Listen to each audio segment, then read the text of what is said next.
अस्सलामुअलैकुम दोस्तों, क्या हाल है? ठीक हो भाईजान? 15 प्लेटा का फ्रेम बनाया है जी। चेक कर सकते हो। 24 फुट गार्डर है जनाब।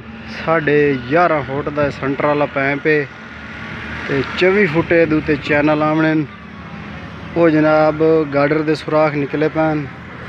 ये वेख सकते हो, है वेखो जनाब, ये गार्डर दे यानी कि 5 प्लेटा इत्थे आनियां, 5 ये वेख लो, इस सुराख दे चैनल आने इत्थे आनियां, 5 उत्थे आनियां, 5 एंड च आनियां, 5 ते 5 10 ते 5 15 प्लेटा का फ्रेम है जनाब। मिस्त्री आमिर लोहार अड्डा फतेहपुर की दुकान ते फ्रेम तैयार होंदे पैन। ज़मीन वाले भी तैयार होंदे पैन जनाब, और दूसरे तैयार होंदे पैन ट्राली वाले भी।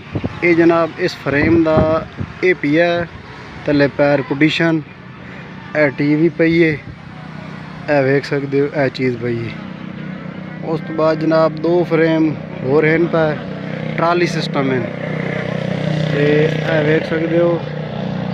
हम जूम करके दिखा रहे हैं। एक फ्रेम एक खला है जनाब, दूसरा फ्रेम एक खला है जी। इदू में दांत रेड़ी वाले जी, ये थाई तैयार होंदे पैन। ये जनाब चेक करो, बड़े खूबसूरत सोहने फ्रेम हैं।